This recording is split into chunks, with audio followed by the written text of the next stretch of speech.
Vamos lembrar que essa reunião é aquela reunião de quinta-feira que a gente realiza lá na agremiação, que antecede a reunião mediúnica, em que a gente faz um estudo rápido, né, do Evangelho, e depois tem os passes, e depois vamos para a reunião propriamente dita, né, mediúnica. É uma reunião que a gente tem por objetivo atender as pessoas encarnadas e desencarnadas. Todas as nossas reuniões, elas beneficiam a todos nós que estamos participando, beneficiam as pessoas que nós pensamos que irradiamos para elas, né? E beneficiam voltadas principalmente para as entidades espirituais que são atendidas na agremiação Espírita Isabel. É uma reunião assim que é muito voltada para os espíritos sofredores em diversas condições, né? Mas todos necessitados, como nós, de esclarecimentos espirituais para que, de alguma forma, possam retomar um caminho que apazigue o coração, né? Então, hoje, nós escolhemos aqui, no capítulo 10, Bem-aventurados os que são misericordiosos, o item 17. A mensagem de João, bispo de Bordeaux, foi dada em 1862. Capítulo 10, versículo 17. Como nós não fazemos um programa, nós escolhemos o tema que vamos fazer, tanto eu quanto o Marcelo.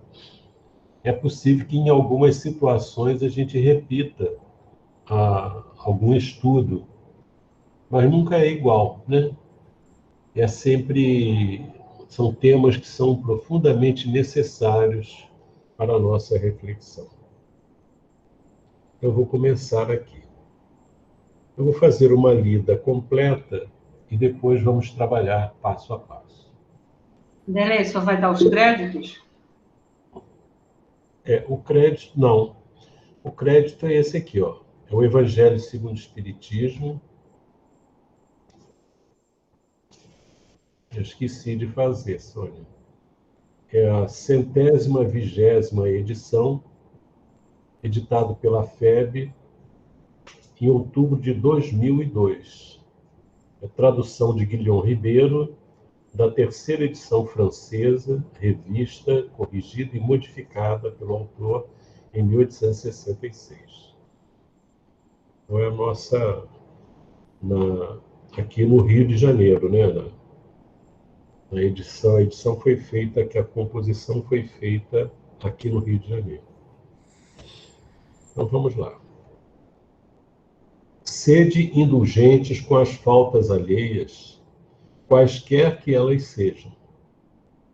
Não julgueis com severidade, senão as vossas próprias ações, e o Senhor usará de indulgência para convosco, como de indulgência houverdes usado para com os outros. Sustentai os fortes, animai-os à perseverança, fortalecei os fracos, mostrando-lhes a bondade de Deus, que leva em conta o menor arrependimento.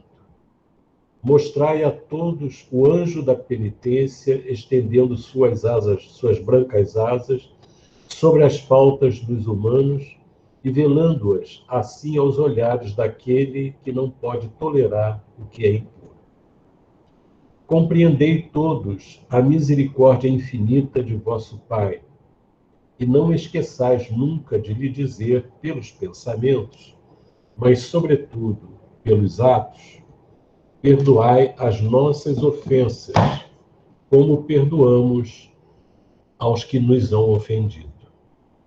Compreendei bem o valor destas sublimes palavras, nas quais não somente a letra Esse é é o resultado admirável. principal. Meu Deus do céu.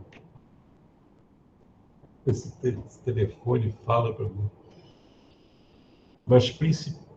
Mas compreendei bem o valor destas sublimes palavras, nas quais não Sua somente a pesquisa gerou letra. os seguintes Só um resultados. instantinho, que esse telefone aqui tem uma voz mecânica que começa a falar quando ouve o que eu digo. Deixa eu ver se eu consigo desativar isso. Compreendei bem o valor destas sublimes palavras, nas quais não somente a letra é admirável, mas principalmente o ensino que ela veste. Que é o que pedis ao Senhor quando implorais para vós o seu perdão? Será unicamente o ouvido das vossas ofensas? Ouvido que vos deixaria no nada, porquanto se Deus se limitasse a esquecer as vossas faltas, ele não puniria, é exato, mas tampouco recompensaria. A recompensa não pode constituir prêmio do bem que não foi feito, nem ainda menos do mal que se haja praticado, embora esse mal fosse esquecido. Pedindo-lhe que perdoe os vossos desvios, o que lhe pedis é o favor das suas graças, para não reincidirdes neles. É a força de que necessitais para enveredar por outras sendas, as da submissão e do amor, nas quais podereis juntar ao arrependimento a reparação. Quando perdoardes aos vossos irmãos, não vos contenteis com o estender o véu do esquecimento sobre suas faltas, porquanto, as mais das vezes, muito transparente é esse véu para os olhares vossos. Levai-lhes simultaneamente com o perdão o amor. Fazei por eles o que pediríeis fizesse o vosso Pai Celestial por vós. Substituí a cólera que conspurca pelo amor que purifica. Pregai exemplificando essa caridade ativa, infatigável, que Jesus vos ensinou. Pregai-a como ele o fez durante todo o tempo em que esteve na terra, visível aos olhos corporais, e como ainda a prega incessantemente, desde que se tornou visível tão somente aos olhos do Espírito. Segui esse modelo divino. Caminhai em suas pegadas. Elas vos conduzirão ao refúgio, onde encontrareis o repouso após a luta. Como ele, carregai todos vós as vossas cruzes e subi penosamente, mas com coragem, o vosso calvário, em cujo cimo está a glorificação. João, Bispo de Bordeaux, 1862. É uma mensagem que trata de um assunto que é de interesse de toda a humanidade. A nossa humanidade, assim, a grosso modo, de um modo geral, ela tem necessidade de aprender a indulgência, e nós também. Se a humanidade fosse indulgente, nós não teríamos tantos problemas quanto temos.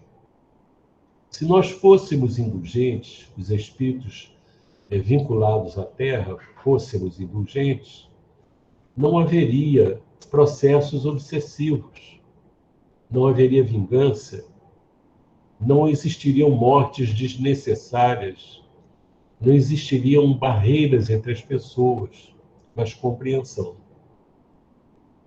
Então ele começa dizendo: sede indulgentes com as faltas alheias, quaisquer que elas sejam. Ou seja, não é uma indulgência condicionada a se a falta é grave ou é uma falta simples. Qualquer que seja a falta, Quer dizer, nós temos que... isso é uma conquista nossa. A conquista da criatura é desenvolver essa indulgência. Não julgueis com severidade, senão as vossas próprias ações, e o Senhor usará de indulgência para convosco, como de indulgência houverdes usado para com os outros. Então a gente observa aqui uma coisa importante. Quando nós não somos indulgentes, nós que acreditamos em Deus, imaginamos que Deus não saberá julgar as faltas das criaturas, quando, na verdade, nós é que não sabemos julgar. Muitas vezes, geralmente, nós não temos conhecimento de todos os fatores envolvidos na falta que a criatura comete. E não temos essa possibilidade de julgar verdadeiramente. Aliás, é uma das coisas que não nos cabe fazer na vida, é esse julgamento. O julgamento no sentido de que queremos condenar a pessoa, queremos diminuir a pessoa, queremos fazer a pessoa sentir aquilo que nós sentimos quando ela nos prejudicou. Isso, nós não estamos preparados para isso, não temos o conhecimento necessário para isso. Já Deus não, Deus conhece todas as circunstâncias, todas as condições enfrentadas pela pessoa quando fez, e não julga no sentido de destruir a criatura. O julgamento de Deus tem por objetivo corrigir a criatura, o ser, a alma, o espírito que ele criou, e que tem por objetivo fazer com que ele progrida, ele se levante. E é importante que essa atitude nossa, ela reverte também para nós, porque ele não está orientando a nós para sermos indulgentes exatamente para receber indulgência. Não é esse o objetivo, mas é uma advertência que nós também precisamos de indulgência. Sempre que nós erramos, nós tentamos justificar o nosso erro. Queremos que as pessoas nos compreendam. E nós precisamos de indulgência. Então, é importante que a postura de indulgência em relação ao outro melhore as nossas condições íntimas. E, naturalmente, fica mais fácil para nós aceitarmos, entendermos os nossos erros e aprendermos a necessidade de correção. Ele vai adiante. Sustentai os fortes, animai-os à perseverança. Olha que coisa interessante, né? A gente pensa que as pessoas que nós julgamos fortes não precisam de ajuda. Geralmente a gente pede ajuda àqueles que são fortes. Mas é preciso entender, por exemplo, ninguém enfrentou situações mais difíceis do que Jesus. E, no entanto, ele era forte. Nenhum de nós enfrentou dificuldades como os discípulos de Jesus enfrentaram. E eles eram fortes e demonstraram isso. No início, alguns fraquejaram, mas depois demonstraram a fortaleza deles. Então, ele diz para sustentar os fortes, animando-os à perseverança. Às vezes a gente vê uma pessoa enferma, passando por uma situação difícil, e nós consideramos que ela é forte, e é. E aí a gente pensa, poxa, ela não precisa de força. E às vezes é verdade mesmo, né? Às vezes a gente vai visitar uma pessoa doente, pensando lá em Curupaiti é muito comum isso. A gente vai enfrentar, vai lá visitar um enfermo com uma doença difícil, está, está passando, leva anos e mais, muitos anos, décadas, naquela reclusão que as criaturas aqui fora passam um ano ou um mês, já não aguentam mais ficar em casa. E olha, ficar em casa, não é ficar numa enfermaria, né? E eles passam lá, e quando a gente às vezes pergunta para eles como é que eles estão, eles dão um banho para eles. Lembra aquele, eu esqueço o nome dele, um que é deficiente visual, que é botafoguense, né? Vocês lembram o nome dele, né? Jocely, né? É o Jocely. Eu lembro que uma vez uma senhora que foi com a gente ficou animando ele. Não, não se desanima não, porque deu uma opção de conselho para ele. Ele virou e falou assim, quem disse que eu estou desanimado? Né? Quem disse que eu estou desanimado? Então a gente observa, eles dão um banho para a gente, né, de determinação, de coragem, mas também precisam desse apoio, dessa perseverança, né? Às vezes a gente não precisa nem falar, a gente ora por eles, dá um abraço, aquilo anima a criatura, né? Então, sustentai os fortes, animai-os à perseverança. Eu lembro também do Chico, né?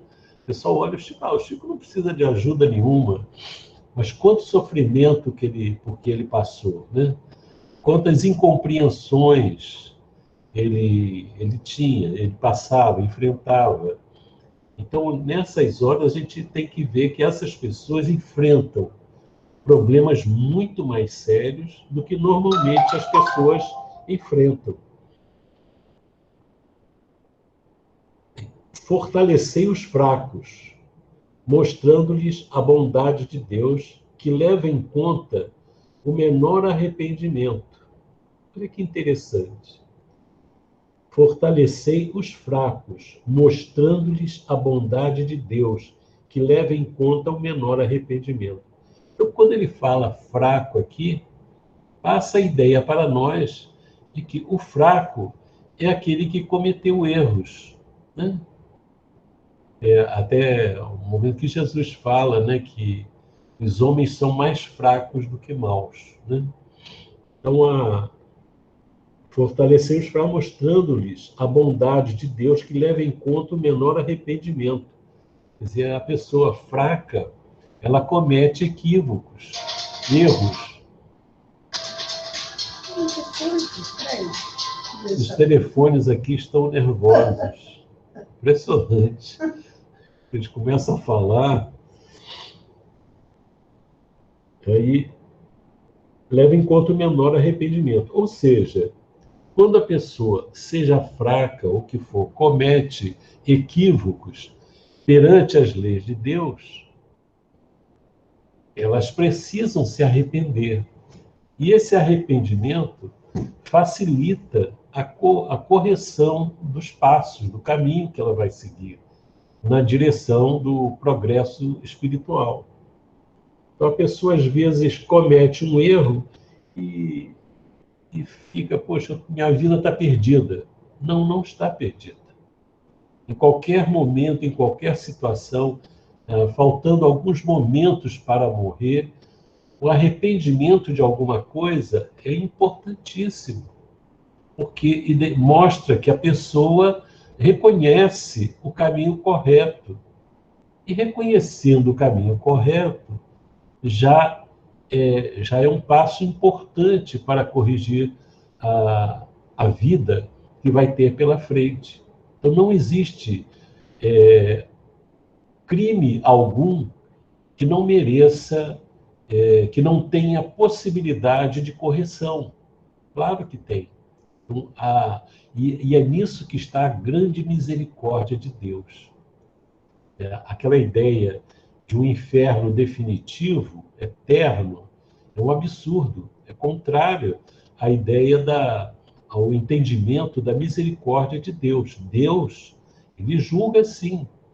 E ele dá à criatura as condições para que ela se levante. E quanto mais a gente erra, quanto mais a gente se equivoca, mais dolorosa é a subida. E é natural que seja assim. Então é um processo natural, mas Deus dá as oportunidades para a pessoa, mas dá o amparo para a criatura se levantar. Então, os fracos, aqueles que falharam, e isso serve para nós também. Quem de nós não falhou, não errou, não cometeu equívocos? Então é importante que a gente se arrependa, mas que esse arrependimento não seja uma paralisação. A pessoa se arrepender e aí ficar paralisada, só pensando no erro que não pode mudar, mas pode mudar daqui para frente. Outra coisa também, que até o Emmanuel faz um estudo muito bom numa mensagem, que ele diz que a pessoa, quando erra e se arrepende, aí erra de novo, se arrepende, todo dia erra e se arrepende, estou arrependido. Isso daí é uma viciação, não é esse arrependimento. Tem que ser aquele arrependimento de verdade, em que a pessoa se arrepende e se dispõe a lutar para não cometer os mesmos equívocos. E se cometer, luta mais ainda. Essa é a ideia. Não é um arrependimento vicioso, é um arrependimento que significa uma proposta de mudança de roteiro. No caso de Paulo de Tarso, né? Quando ele percebe os erros que cometeu, ele modifica o rumo dele e vai em frente. Isso que deve ser. Então, a criatura que tem o conhecimento espírita deve apresentar para a pessoa que ela não está perdida. Ela tem possibilidade de recuperar na própria vida muitas coisas equivocadas que fez. Mostrai a todos o anjo da penitência, isso é uma coisa simbólica que ele faz. O anjo da penitência estendendo suas brancas asas sobre as faltas dos humanos, e velando-as assim aos olhares daquele que não pode tolerar o que é impuro. Então, dizendo assim da possibilidade da pessoa que a gente vela aos olhos da pessoa que não pode tolerar o que é impuro, quando a pessoa está cumprindo a sua penitência, ou seja, está resgatando, está pagando aqueles erros que faz. E é interessante. Às vezes a gente olha uma pessoa sofrendo muito, mas a gente não sabe o que a pessoa fez, né, no passado, né? E é interessante isso. Se a gente soubesse, a gente olhava a pessoa como ela era no passado, os erros que cometeu e tudo mais.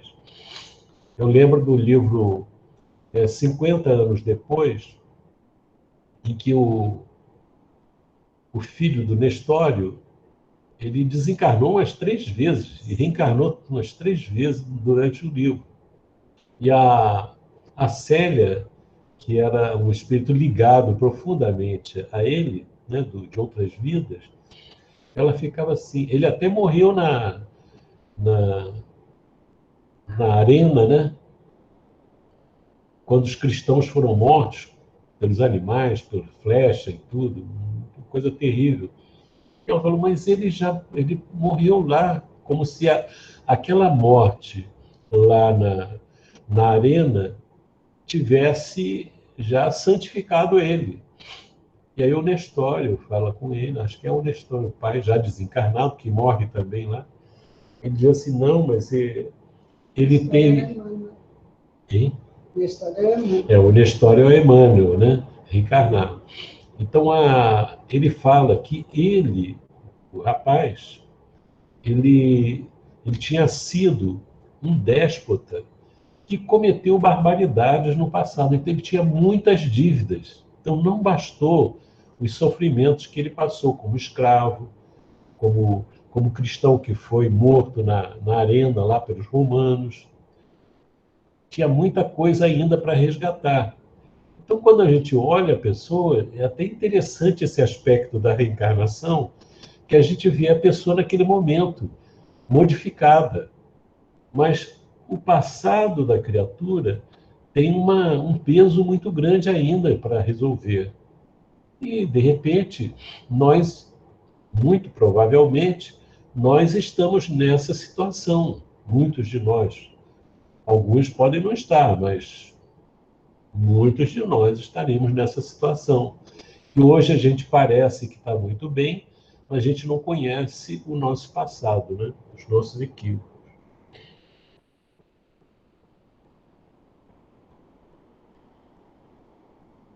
Compreendei todos a misericórdia infinita de vosso Pai, e não esqueçais nunca de lhe dizer, pelos pensamentos, mas sobretudo pelos atos: perdoai as nossas ofensas, como perdoamos aos que nos hão ofendido.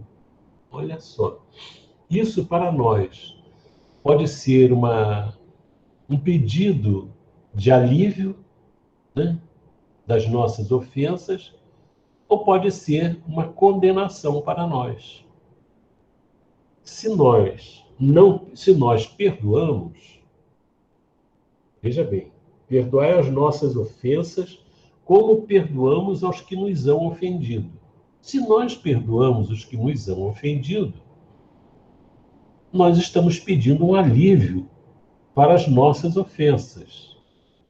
Mas se nós não perdoamos, nós estamos pedindo a Deus que Ele perdoe as nossas ofensas no mesmo nível que nós perdoamos os que nos ofendem. Ou seja, se nós não perdoamos, ou perdoamos pouco, nós vamos ser pouco perdoados, ou não perdoados, né? Então, a nossa fala, quer dizer, quando a gente fizer essa prece, que é belíssima, é importantíssima, e mostra a grande misericórdia de Deus, que nos permite conversar com Ele. Nós, seres ínfimos, né? Eu não vou dizer que somos vermes, né? O Chico, quando disse para Emmanuel que ele era um verme, o Emmanuel disse para ele que o verme trabalhava todo dia. Então, se o Chico não podia se dizer um verme, nós também não podemos dizer nada disso, né? Então, é importante essa postura. A misericórdia de Deus é infinita. É muito amor que Deus tem por nós. E, às vezes, a gente diz assim, ninguém me ama.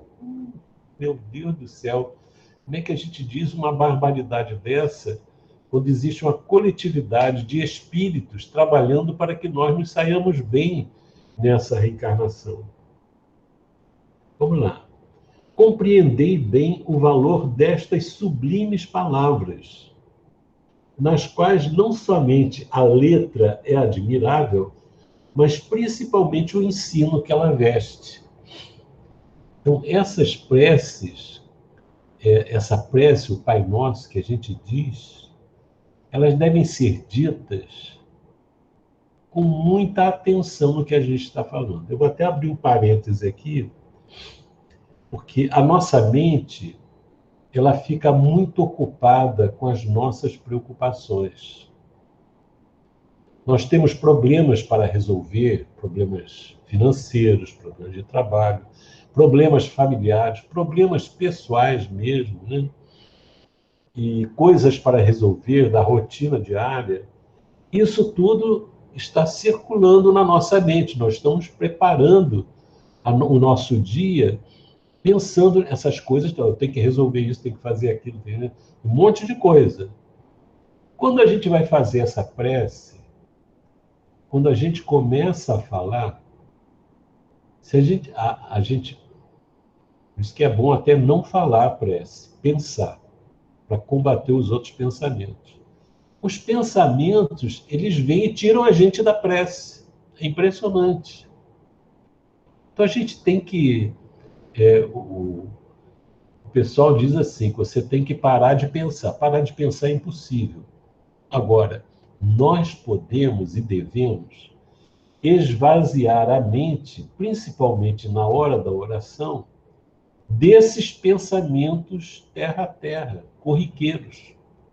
esvaziar a mente disso, para que a nossa mente possa trabalhar essa ideia que o Cristo trouxe para nós. Nosso encontro com Deus é um momento importantíssimo em que nós vamos falar com Deus, né? Vamos recolher a nossa mente e vamos falar. Isso é um esforço que a gente tem que fazer. Se a gente não fizer esforço, a gente faz a prece rapidinho e depois não teve o encontro. Não sintonizamos com Deus. Não buscamos esse encontro com Deus dentro de nós.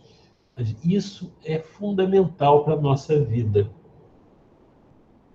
Então ele diz, aí nessa prece, ele destacou essa frase aqui: perdoai as nossas ofensas como perdoamos aos que nos hão ofendido. Importantíssimo. Elas são palavras lindas, mas o conteúdo delas é muito mais importante que a beleza das palavras, porque estrutura dentro de nós um recurso abençoado.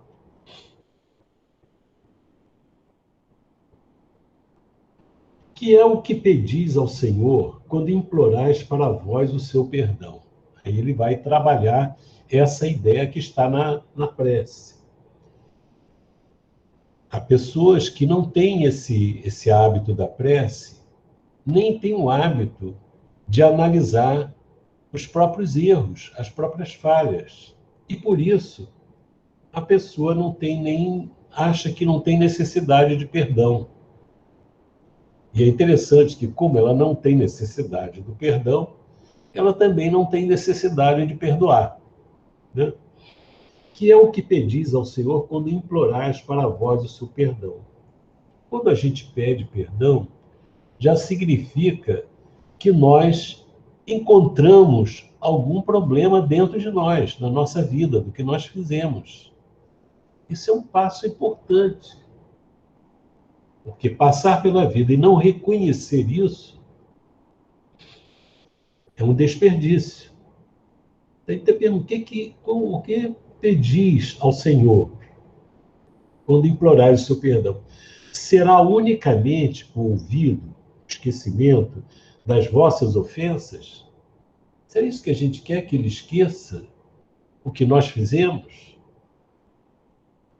Ouvido que nos deixaria no nada? Porquanto, se Deus se limitasse a esquecer as vossas faltas, ele não puniria, é exato, mas tampouco recompensaria. Ele está aqui, nessa frase, puniria. Essa questão da punição é muito...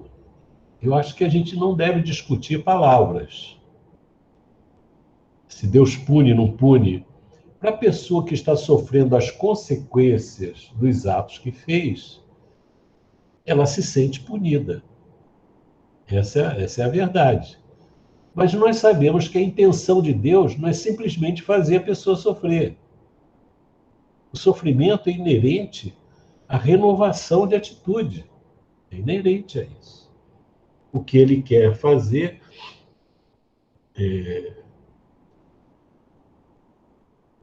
Então ele diz assim, ele não puniria, mas tampouco recompensaria. Então veja só. Vamos supor até que Deus esquecesse. Ah, tá bom, você fez isso, eu esqueci. Mas nós esquecemos. Quando a gente pede perdão por alguma coisa, é sinal que aquilo está incomodando a gente por dentro. Isso a gente pode esquecer momentaneamente, mas dia virá que aquilo vem à tona. A consciência, ela é uma educadora também. Ela não vai deixar passar uma sujeira da nossa alma, uma imperfeição, para nos dar a felicidade que somente as virtudes podem dar. Seria uma contradição.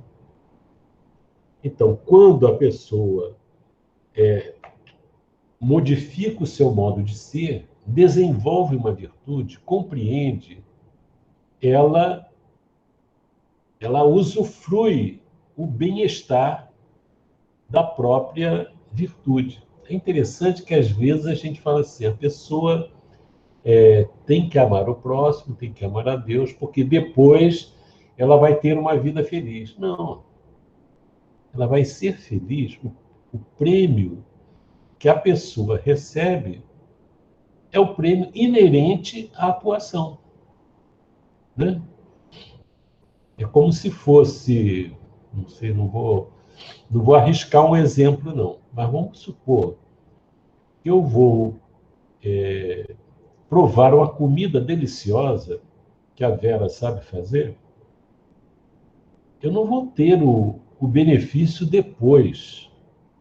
O sabor que eu vou experimentar é imediato. Então, a pessoa e aquilo se perpetua, não fica naquele momento, acompanha a pessoa. Da mesma forma que a falha que a pessoa comete não fica apenas naquele momento em que ela comete, acompanha a pessoa. É um peso, é uma sombra, é alguma coisa que inquieta, que infelicita. Não é no momento que ela faz, aquilo acompanha a criatura. Quando nós reencarnamos, nós temos o benefício do esquecimento do passado. Isso é misericórdia de Deus. Ele não está esquecido. A nossa mente física, o nosso cérebro, ele não tem capacidade de guardar as lembranças de todas as vidas passadas. Não tem.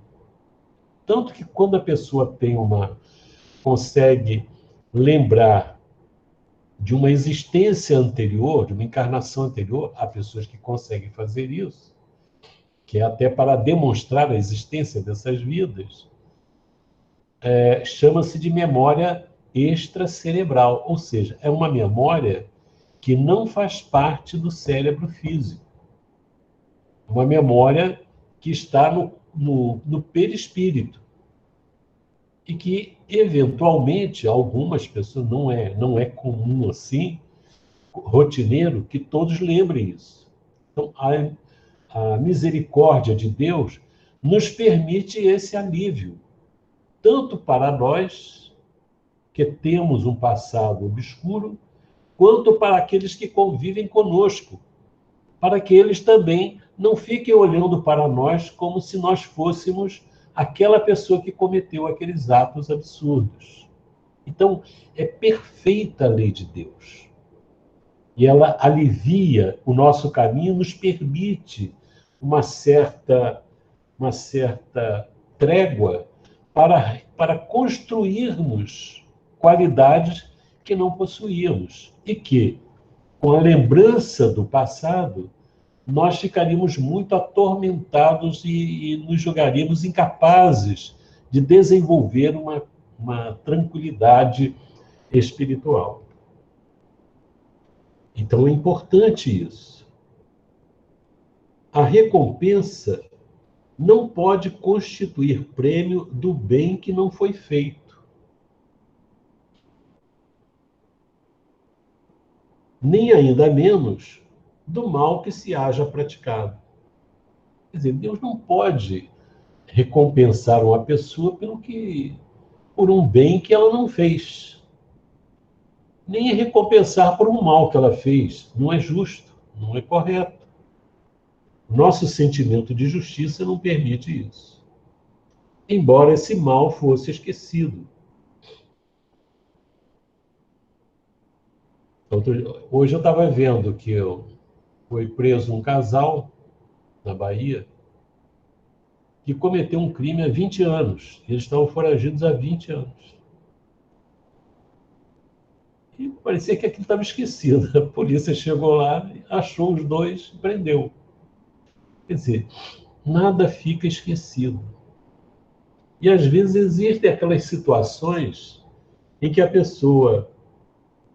Existem muitos casos, pela fragilidade da justiça, em que a pessoa é condenada injustamente, né? E se a gente, em alguns casos, né, eu não vou dizer que todos os casos é isso, a gente vai ver que a pessoa está resgatando uma coisa de outra vida, né? Lá naquele livro Libertação tem um caso desse, né? O rapaz foi condenado injustamente, mas o Gubbio, analisando o caso, ele fala que ele estava resgatando um erro que ele cometeu em outra existência. O que não tira a responsabilidade de quem julgou, de quem condenou. Porque, às vezes, isso ocorre porque a pessoa não analisou adequadamente o caso, né? Vamos lá. Pedindo-lhe que perdoe os nossos desvios, o que lhe pedis é o favor de suas graças, para não reincidirdes neles. Olha que legal isso, né?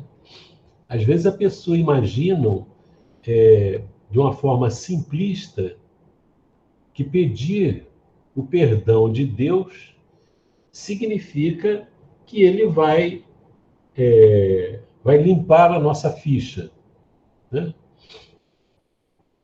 Não é possível isso.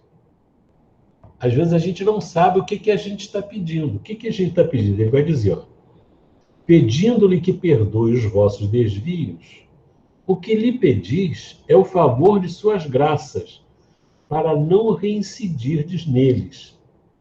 É a força de que necessitais para enveredar por outras sendas, as da submissão e do amor, nas quais podereis juntar ao arrependimento a reparação. Olha que perfeição que é. O sistema judiciário, penal do mundo, dos países, ele tende a caminhar na direção da recuperação do criminoso. Essa é a ideia que prevalece, que não funciona na prática, pelas imperfeições da sociedade. Mas a gente observa que essa ideia é uma ideia que é captada, que vem de Deus. É uma tentativa de implantar na Terra um sistema judiciário e penal que visa a recuperação da criatura.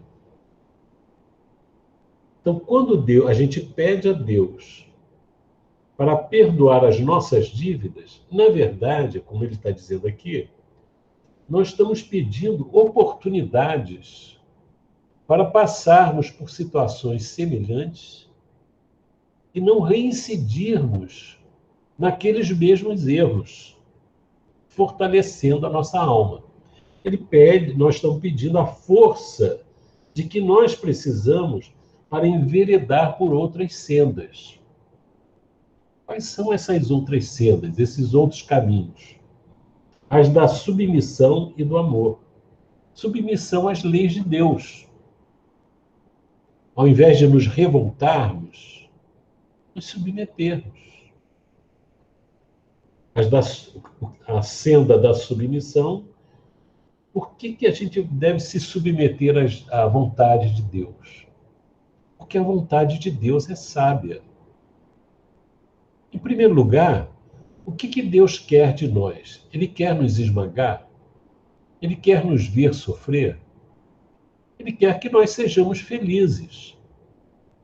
E com o Espiritismo a gente aprende que existem mundos que são chamados mundos felizes. Não é porque o mundo, a essência daquele mundo, seja feliz. Um material diferente que lá as pessoas ficam felizes. Não. O mundo é feliz porque as pessoas são felizes. Por que as pessoas são felizes? Porque elas amam a Deus e amam ao próximo. É por isso. A pessoa que ama, ela é feliz. Às vezes as pessoas se sentem infelizes porque acham que ninguém as ama. Tem até uma música antiga aí, né? Ninguém me ama, ninguém me quer, né? Ninguém me chama de meu amor. Então, a gente vê assim, o psiquismo da criatura está voltado muito para ela se sentir feliz porque não é amada. Não é assim que funciona. Essa é uma visão egocêntrica, egoísta. Nós somos felizes quando amamos. Essa é a estrutura da vida. Então, é importante essa visão. Pedindo-lhes que perdoe os vossos desvios, o que lhe pedis é o favor de suas graças, para não reincidirdes neles. É a força de que necessitais para enveredar por outras sendas, as da submissão e do amor, nas quais podereis juntar ao arrependimento a reparação. Isso aí completa o ciclo. Importante, o arrependimento é importante, muito importante. Mas nós só conseguimos nos liberar consciencialmente dos nossos equívocos, das nossas falhas, dos nossos erros, quando temos a oportunidade e conseguimos reparar os nossos erros. Essa é a ideia. Reparar. E para reparar os erros, nós precisamos estar atentos para a vontade de Deus. Geralmente, o que nos prejudica, o que nos faz encaminhar para outros caminhos, que trazem para nós uma ideia de que nós vamos ser felizes fazendo a nossa vontade. Nós só vamos ser felizes fazendo a nossa vontade quando a nossa vontade não estiver em conflito com a vontade de Deus. Isso é uma coisa simples. É simples de entender, mas é difícil de viver. Por quê? O nosso interesse pessoal, ele luta para que a nossa vontade prevaleça. E quando a gente fala nossa vontade, nós estamos falando da vontade de uma natureza que não é a nossa. É uma segunda natureza enferma, infeliz, né? Egoísta, orgulhosa, que nós construímos ao longo de muitas encarnações. E a gente pensa que a nossa vontade, fazer a nossa vontade, é encontrar a felicidade. Nós temos que buscar a nossa natureza verdadeira, aquela que está abaixo dessa capa que nós dizemos que somos nós. Nós temos uma capa, né? Uma estrutura dura que foi construída, é forte e luta para sobreviver. Quando a gente satisfaz essa camada mais externa do nosso mundo íntimo, nós sentimos uma satisfação. Ela satisfaz. Quando eu humilho o outro, meu ego, meu orgulho fica feliz. Não é feliz, fica satisfeito. A gente pensa que é felicidade. Quando eu conquisto as coisas no mundo, eu me sinto bem, me sinto satisfeito. Quando eu engano os outros, tudo que atende a essa camada mais exterior do nosso mundo íntimo, traz para nós uma sensação de bem-estar que dura pouco e nos compromete muito. E aí vem a frustração. Aí tem que repetir. Tem que alimentar aquilo ali diariamente, constantemente, para que a pessoa sinta a mesma coisa.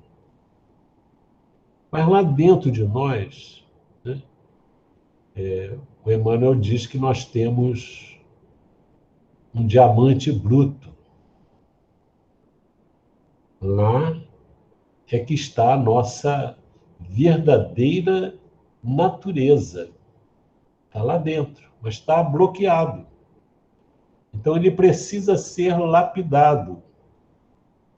Mas para fazer isso, desabrochar, nós temos que ir contra as ordens dessa camada mais exterior. Então o que ocorre? Ocorre que nós pensamos que estamos infelizes. Porque primeiro é dizer não, como Jesus falou, né? Aquele que quiser vir após mim, negue-se a si mesmo. Poxa, parece uma coisa absurda. Eu negar a mim mesmo, como é que eu vou construir alguma coisa se eu estou negando a mim mesmo? Eu estou negando a essa natureza secundária que eu construí. Para que a natureza minha, verdadeira, profunda, com possibilidades de iluminação da alma, venha à tona, sobrepuje a outra. Então, esse período de mudança de diretriz é um período de sofrimento. É doloroso, não tem saída. É um momento, é um período em que a criatura terá que sofre muito, porque ela, nessas condições, ela nem fica satisfeita quando erra, quando falha, não tem aquela satisfação que tinha antes, e ainda não tem os benefícios do desenvolvimento do de dentro, porque ela está num processo de libertação da sua própria alma. É muito interessante isso. Então, esse caminho, que é o caminho importante da submissão e do amor. Submissão à lei de Deus, submissão a Deus que nos ama, que quer que sejamos felizes. Porque o caminho anterior é que nós nos submetemos, é a submissão às imperfeições. A pessoa fala assim, mas eu vou me submeter à vontade de Deus? Claro. O que é melhor? Submeter-se à vontade de Deus, que quer o seu bem, ou submeter-se às suas imperfeições, que escravizam você à matéria? O que é melhor? E a matéria, ela não dura para sempre, mas o espírito dura para sempre. Então, nós estamos a espíritos que não se arrependem, estão anestesiados. Por isso que quando eles dão sinais de remorso, isso é um avanço, é uma sensibilização. Então, vamos lá. Quando perdoardes aos vossos irmãos, não vos contenteis com o estender o véu do esquecimento sobre suas faltas, porquanto as mães das vezes, muito transparente é esse véu para os olhares vossos. É isso mesmo, né? Ele diz assim, eu vou esquecer isso que fulano fez comigo. O tempo passa, de repente a gente lembra daquilo. Não é falar mal, não, mas ele fez isso comigo, né? A gente tem uma série de justificativas, né? Então é um véu muito transparente. Levai-lhes simultaneamente, com o perdão, o amor. Eu acho que uma coisa que pode nos ajudar é imaginar que as pessoas que nós em que nós identificamos muitas falhas,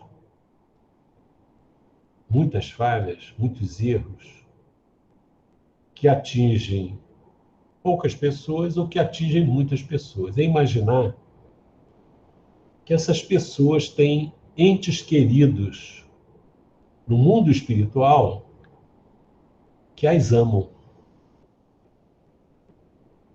e que sofrem muito ao ver essas pessoas perdendo oportunidades sublimes de crescimento. E quanto mais nós vibramos contra elas, lembrando, bombardeando, piores elas ficam. Não ajuda.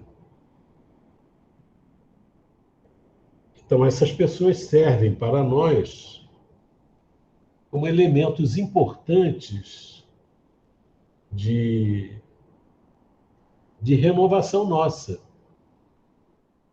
para exercitarmos a nossa indulgência, o que não quer dizer que, se houver oportunidade equilibrada de corrigi-las, que não seja feito.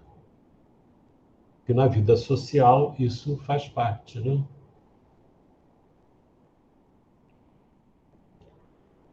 Levai-lhes simultaneamente, com o perdão, o amor. É impossível a gente não lembrar da Alcione, né, Sônia? Impossível. Ela servir as pessoas que destruíram o lar dela, destruíram a mãe, e ela servir com amor mesmo. É um espírito. A gente fala, mas a Alcione não precisava nem mais reencarnar. É verdade. Por isso mesmo. Exatamente por isso que ela fazia isso. Então, se nós queremos chegar a um nível dessa coisa, é fazer o que ela fazia. Ela não questionava Deus pelo que estava passando. Meu Deus, por que isso acontece comigo? Né? Por que fizeste isto comigo? Não. Assim, o que Deus quer que eu faça? É a palavra dela. O que Jesus espera de mim nessa hora? É a pergunta que ela faz. Ela não se revolta contra a pessoa, nem contra Deus. Ela vê em todos um irmão.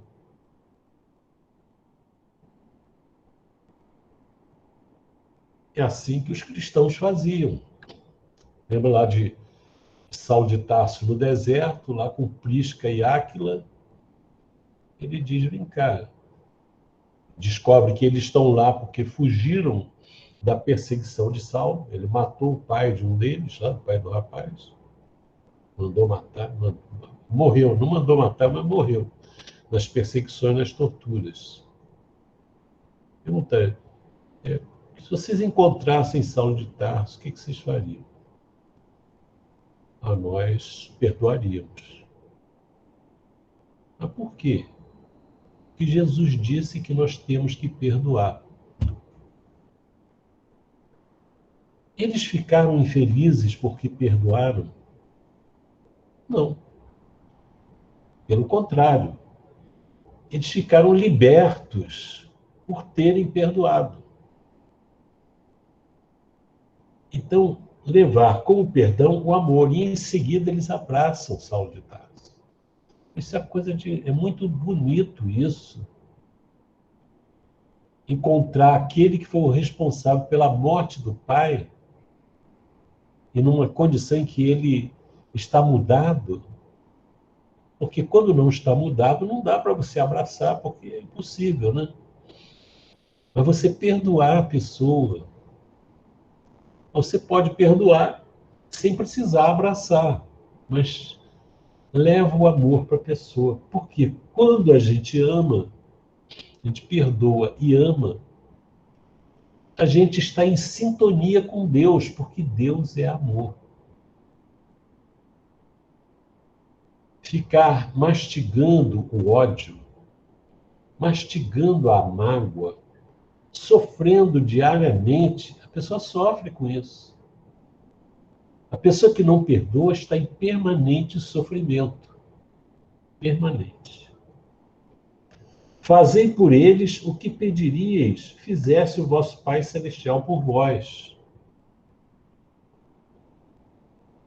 É como Jesus fala lá do alto da cruz. Pai, perdoai-os, porque eles não sabem o que fazem. Realmente, o que aquelas pessoas fizeram, a gente nem sabe onde que a gente estava.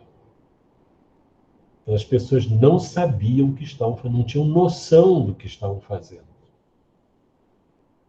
Agora, nós, com o conhecimento que a gente tem espírita, nós sabemos o que estamos fazendo. E nós temos que seguir qual exemplo? O do obsessor que quer se vingar, do espírito imperfeito? O exemplo do Cristo, que está livre, que nos deu a chave da libertação da grade do egoísmo, da jaula do egoísmo.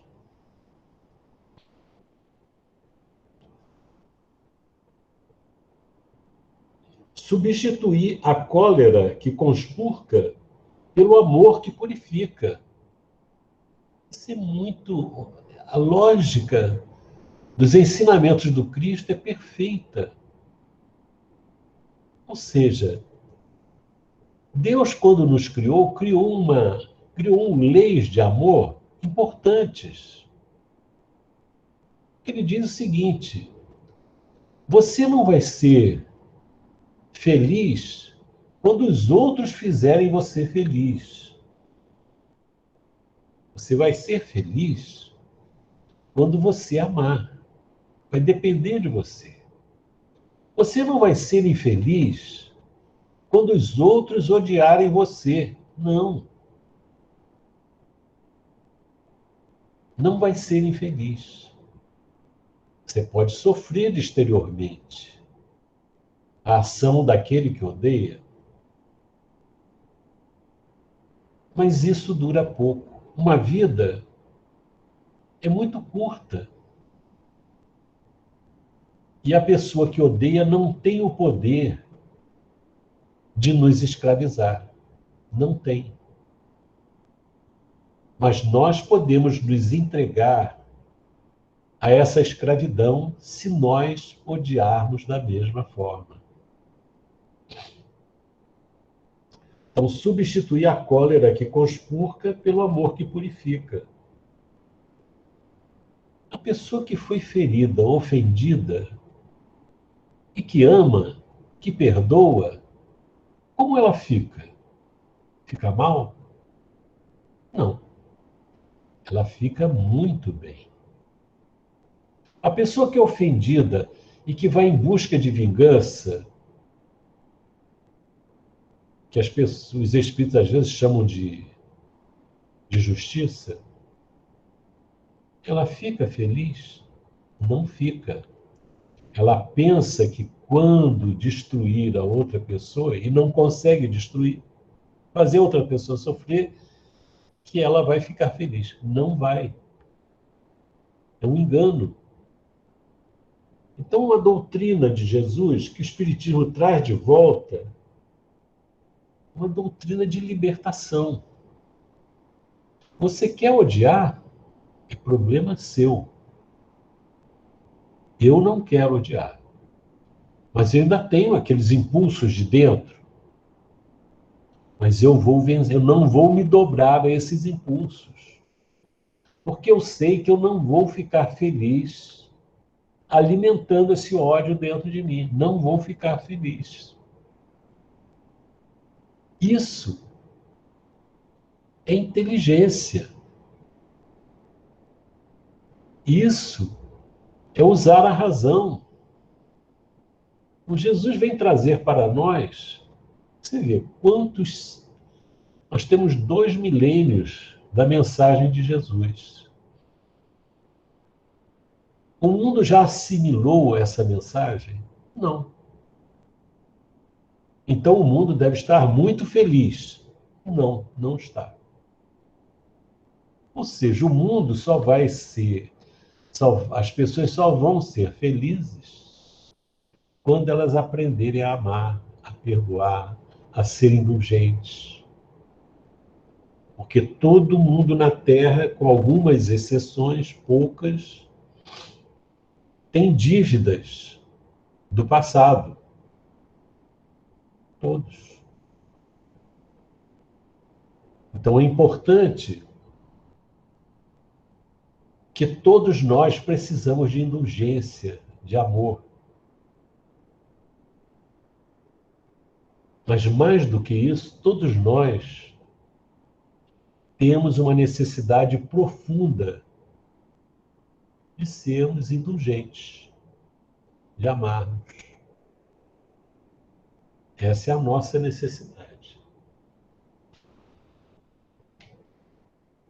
Ele diz aqui, substituir a cólera que conspurca pelo amor que purifica.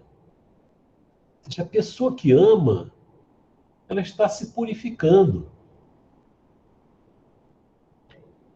Às vezes a gente quer fazer uma dieta, como é que chama? Detox, né?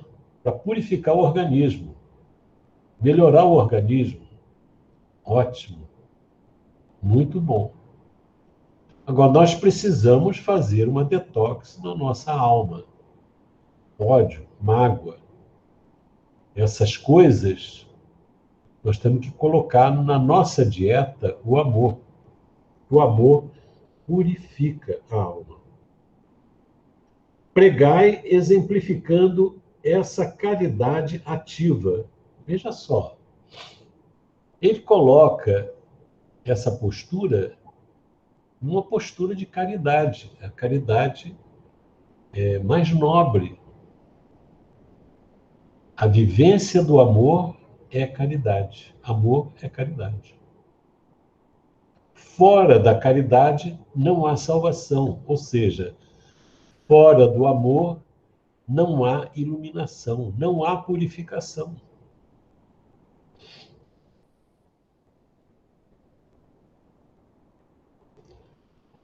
Pregai pelo exemplo, pregai exemplificando essa caridade ativa, infatigável. Infatigável. Não pode ser uma atuação episódica, em que a pessoa, cansei de amar, cansei de perdoar, cansei de entender, não.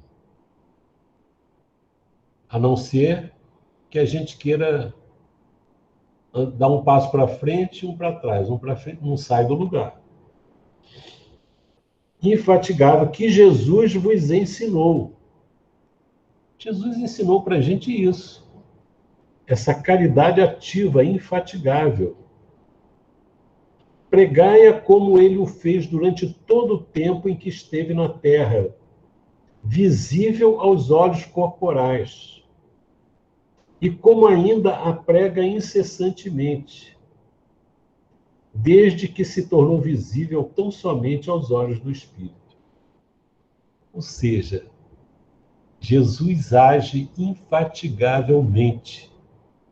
Ele ama a humanidade, apesar dos descuidos, dos ouvidos moucos, da visão fechada, ele não desiste.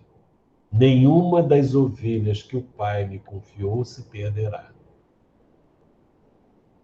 É o educador por excelência.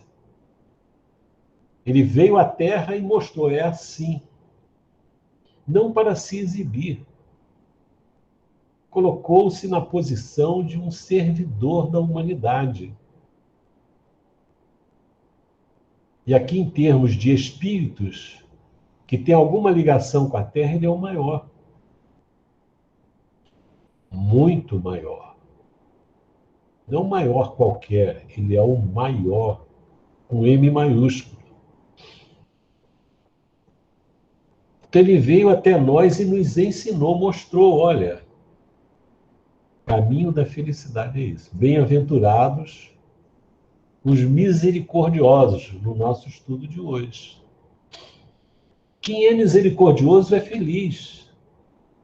Quem odeia é infeliz. É interessante, a gente sempre repete isso.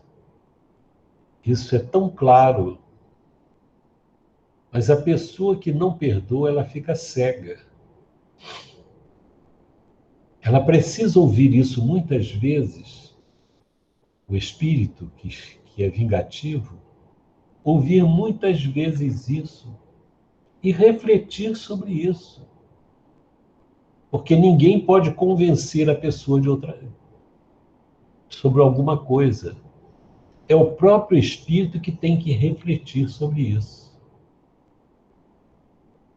Veja se Jesus fez algum mal na Terra. Veja se ele oprimiu alguém. Se ele torturou alguém. Se ele foi injusto com alguém. Se ele foi intolerante. Não foi. Será que não vale a pena a gente ouvir o que ele disse? Prestar atenção no que ele fez aqui na Terra? São os espíritos que às vezes se perdem na intolerância, na vingança. Eles devem refletir sobre isso. Porque muitos de nós, ou alguns, não sei avaliar isso. Talvez já tenhamos estado em condição semelhante. Mas a mensagem do Cristo que chega para nós, e agora com as explicações do Espiritismo, trazendo, é a palavra de Jesus que vem à Terra, clareando mais o nosso entendimento. É impossível a gente não entender a lógica dos ensinos de Jesus e a verdade que ele traz.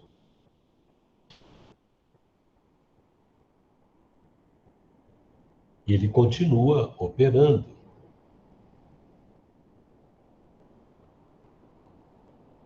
Eu vi aqui no início da reunião do livro